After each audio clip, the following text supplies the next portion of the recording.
Hello, let us hear it. Host JJ Raya here, and the NBA world is wild right now. It's a whole lot of different things going on. So I'm recording this on it is June 20th. You guys will probably be seeing this on June 21st. Um, but really, whenever you are seeing this video, you know, like what has been going on in the NBA. You got stuff about Zion coming out, Jaws getting suspended, the Nuggets winning championships. You got the draft on Thursday. It's just a whole lot to talk about. So, in this video, I'm gonna talk about and get my brief takes and my reactions to the NBA world. So, first off, obviously, first topic, the Nuggets becoming NBA champions. At the end of last season, I sent in our group chat, I said the Nuggets would be the one seed. I never said they'll win a championship, but I always knew that the Nuggets were like, that they had it. All they needed to do was be healthy, and you know, Jamal Murray came back healthy, Michael Porter came back healthy, and Jokic, had an MVP type of season. And they carried that right into the playoffs and all throughout the playoffs and into the finals. They were just the most prepared team. And in my opinion, no matter who they faced in that playoffs, a lot of people want to talk about their playoff run and who they played. But in my opinion, no matter who they played in the playoffs on either conference, they would have won in a 7-game series. So are the Nuggets able to go back to back? In my opinion, I do believe that the Nuggets just may go back to back. Um, you know, last season, they were bounced in the first round to the Warriors, and the Warriors end up going to the finals. And probably if the Nuggets were fully healthy, the Nuggets probably would have beat that Warriors team. And they probably would have went to the finals that last season.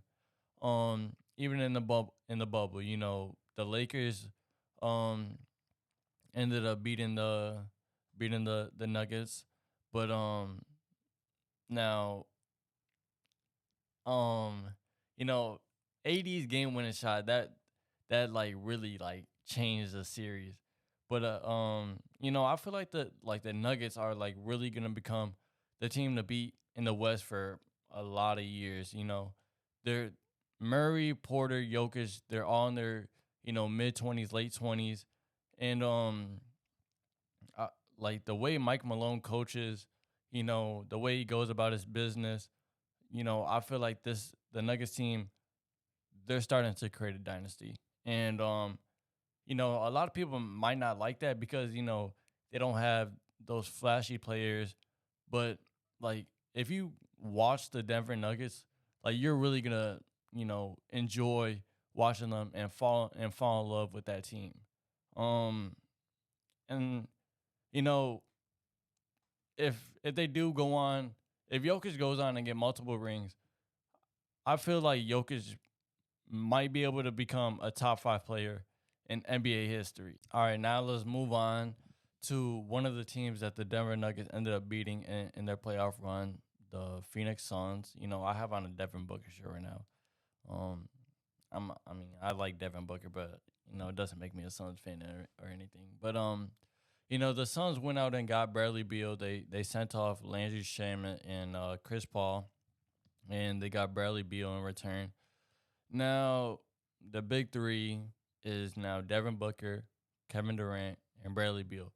And I love Bradley Beal. Now it sucks that he went to the Suns because the Suns won't be getting a ring. They hired Frank Vogel as their head coach, and he has a championship.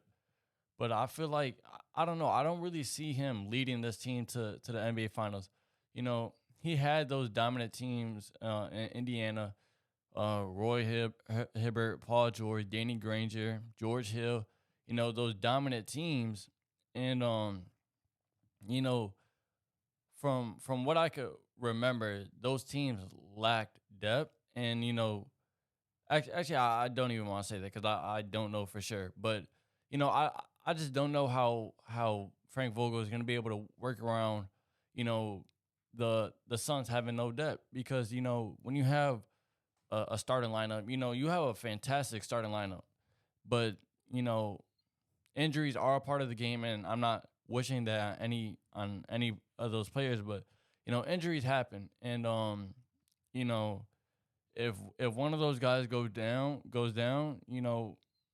it's it's gonna hurt, especially come playoff time because those injuries that you had earlier in the season really come back to bite you, and you start to feel that pain, throughout the playoffs, and I don't really fear this Suns team if I'm another team in the West. You know, it's like how much better did they get?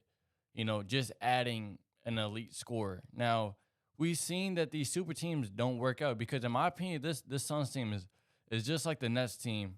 And obviously injuries happen over there and a lot of off court stuff with the vaccination and all that. But it's like um it's proven that try these built-in super teams have not been worked out. You see that we've had different NBA champions in the like I don't probably I believe it was like last 5 years or so, but that just goes for show how much talent is across the NBA, and you know bringing in these super teams, these duos, these trios, it doesn't really work out how they expect it to. These championships are built within the locker room with the guys that you have, with the coaching staff that you have. And that's what the Nuggets did. The Warriors been doing that. The Bucks did that. The Bucks didn't go out and sign a top free agent. They just kept that team that they had, and they did what they had to do. So honestly, I really don't know what this Suns team is gonna do. I don't expect them. Really, I see them in as a 4 seed again. Now if they're in the top three, then they're in the top three. But in my opinion, it's a second round exit. All right, now we got Ja Morant getting suspended for 25 games, and honestly, I feel like this is a light suspension. Um, when he first got suspended, I don't remember. Oh no, he didn't actually get. Well, he was suspended by the team, not the league. But I forgot how many games he was away from. But you know, for this being his second incident of the same thing, and to only get 25 games, and for the league to have that much time to consider how long this punishment should be, and for them to come back with 25 games, I feel like they could have announced that the day after the stuff happened. Um, 25 games is nothing. All that is a hamstring injury. But I really don't think this Grizzly team is. It's I don't really think it's gonna be affected. As much as people may think. We've seen these guys play without job plenty of times, and they do just fine. Now I'm not saying that this Grizzlies team is the best or the greatest without Ja. Ja's a big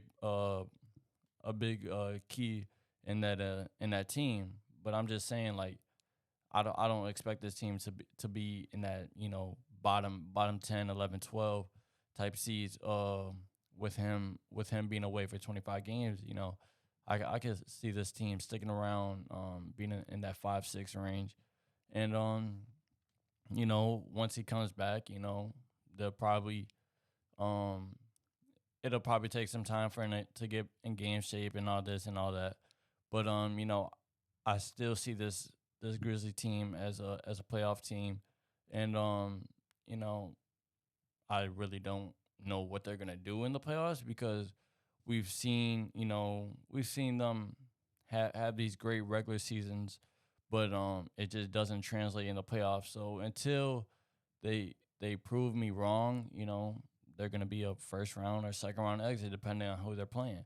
Um, even with Ja being there, and them having a healthy roster. I I'm I just don't see them getting to the conference finals, and until they do that, um, I'll stop saying that they won't get to the conference finals. So let's move in. Move on to Chris Paul. As I said, he was in that Bradley Beal trade.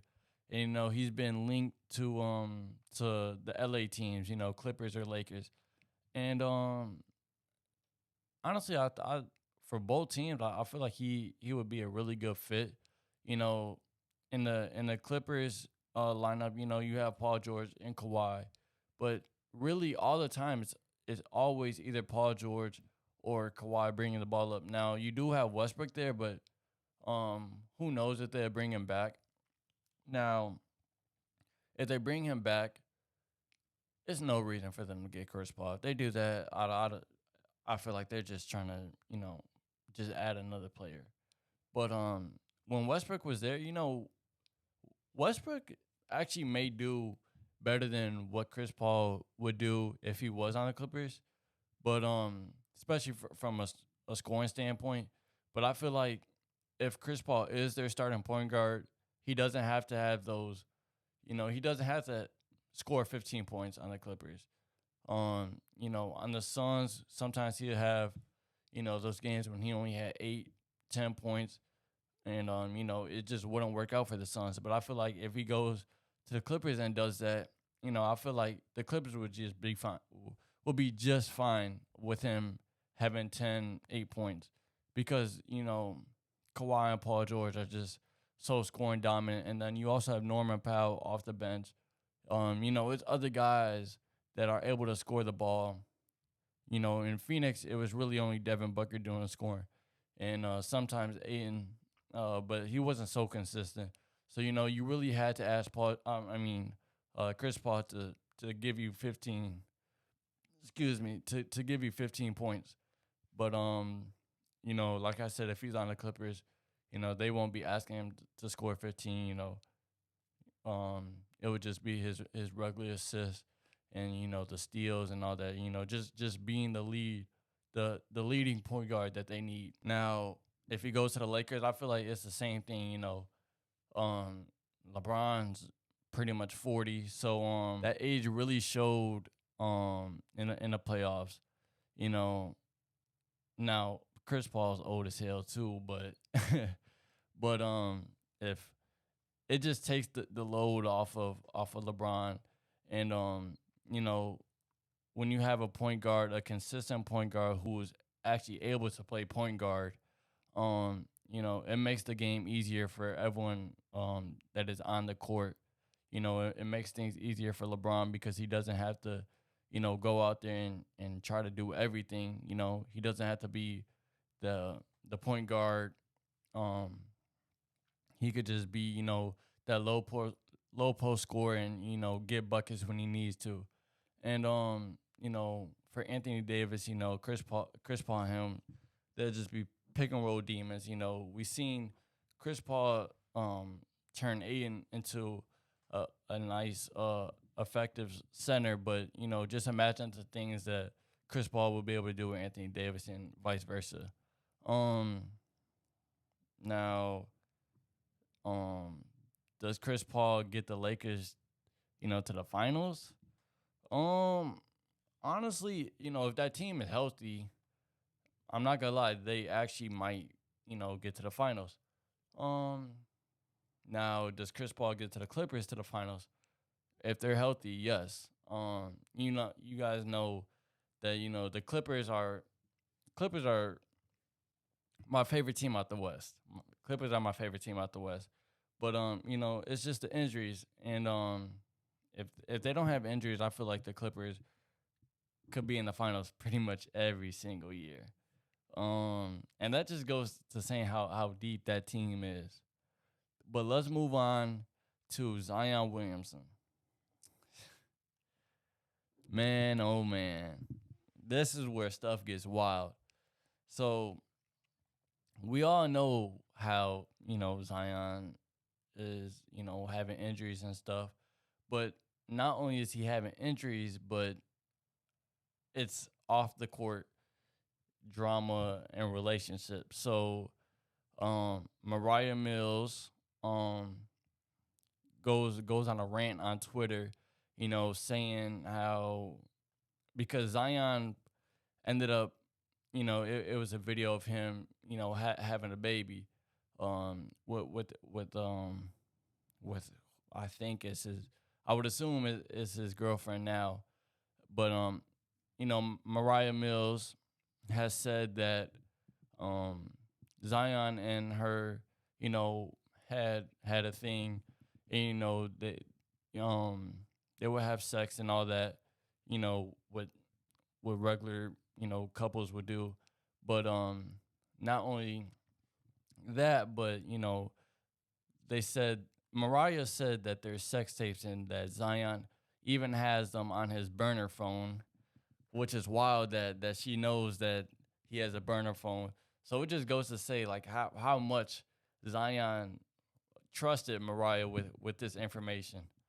But she was going on a rant on Twitter saying how she's gonna leak it, um, and like the Pelicans should trade him, and she was adding the NBA saying how Zion's a fraud, this and that. But you know, today actually her Twitter account was suspended, so she's not able to leak anything or tweet anything else out. But it's just wild that Zion's in this type of drama, and he actually has a threat going around that his sex tape will be leaked. And as an NBA player, I really like it's like how I don't know, like I don't even know how to go about that topic really.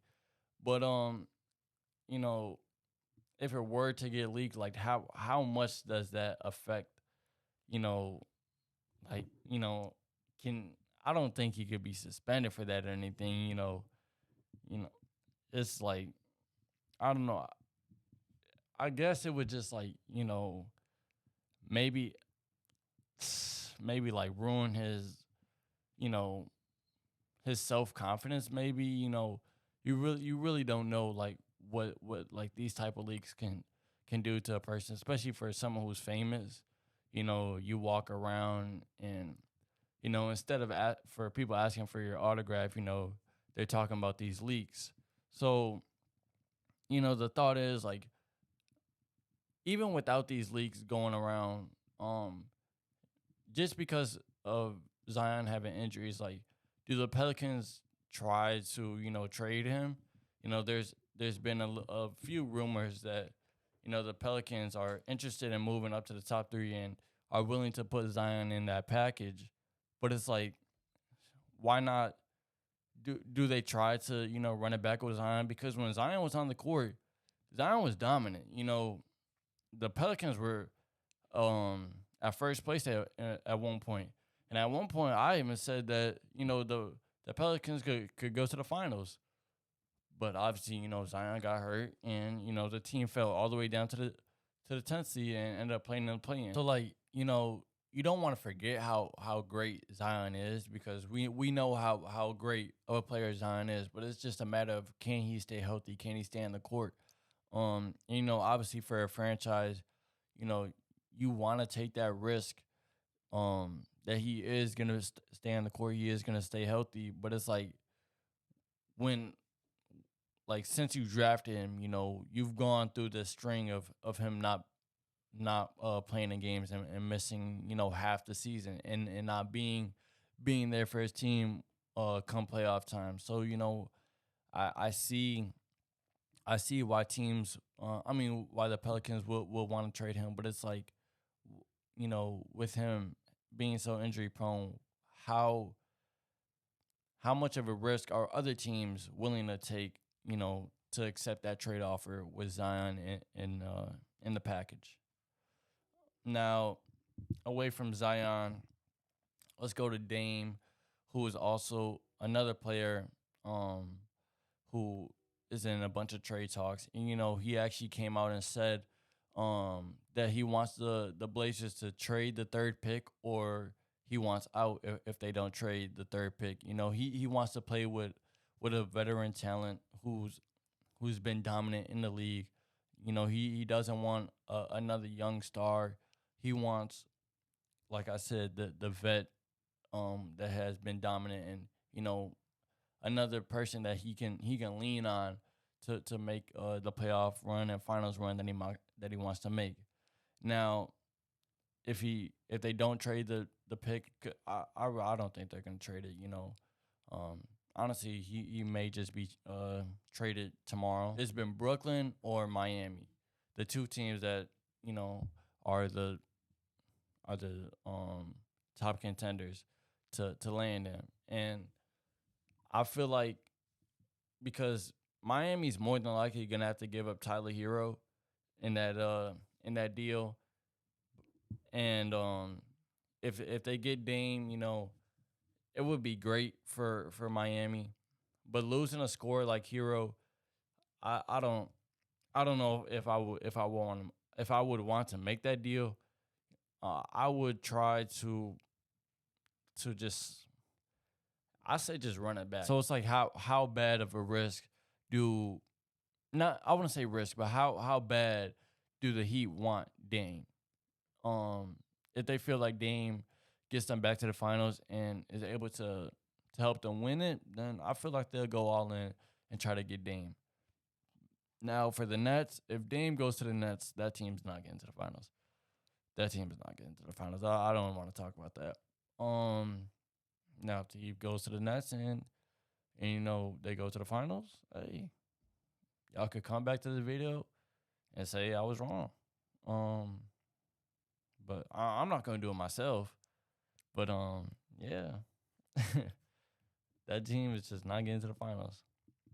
Um, so let's move on to Draymond.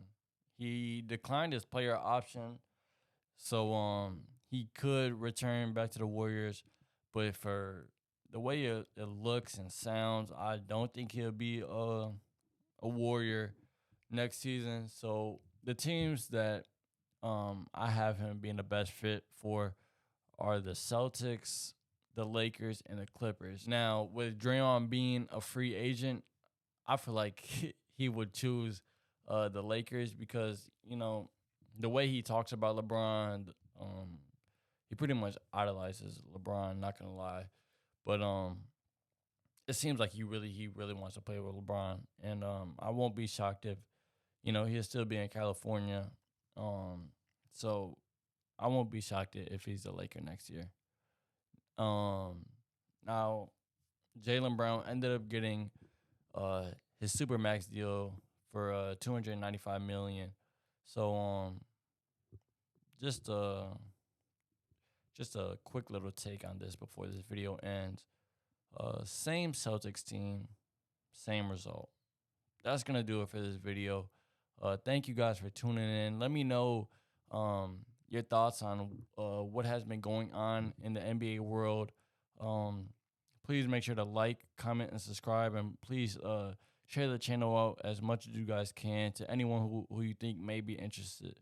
Thank you. That's gonna do it.